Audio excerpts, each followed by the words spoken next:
Times Now has also accessed exclusive details of how this radical organization, the PFI, used various fronts in the Gulf and in the Middle Eastern countries to accumulate funds for terror sponsoring violence in India. And various businesses and organizations, that is being said, in multiple countries like in the UAE, Oman, Kuwait, Syria and even Qatar, raised funds from these countries and then pumped it back into India through Hawala routes.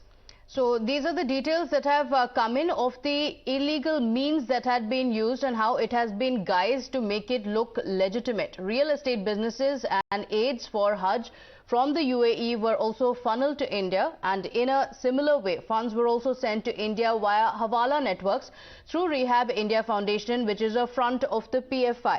Now, Kuwait Indian Social Forum also sent funds to India in the name of providing legal help to Muslims. Meanwhile, in Syria, cars were sold to ISIS and its affiliates, and the proceeds were sent to the PFI in India to propagate terror. Bhautosh Singh joining us live with the details on that. Bhautosh, these are some stunning details that Times Now has accessed, how PFI had links outside the country, in Syria, the other Gulf countries as well, and how the money was being pumped into India for terror activities.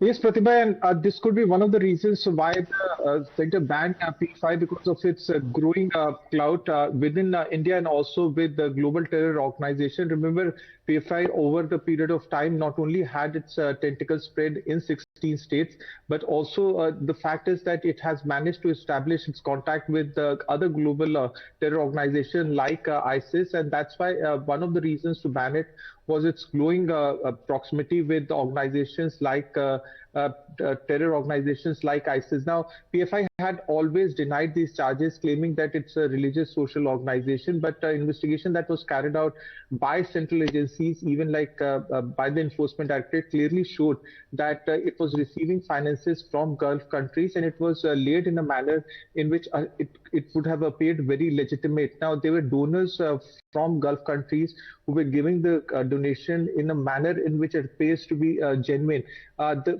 From personal account, this money was transferred into an NRE account, and then it was in fact transferred into other person's personal account. It took central agencies a lot of time to realize that this is how the money was being laid. Importantly, in the Munnar Valley Vista project, the money was in fact invested or pumped into proceeds of crime up to 22 crore rupees, and this has been documented, well documented in various charge sheets that have been filed.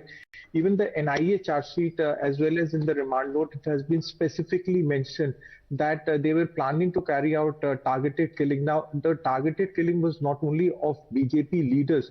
It also mentioned that prominent citizens from both the parties, whether it's from BJP or Congress, it could have been carried out, and a hit list was prepared by PFI.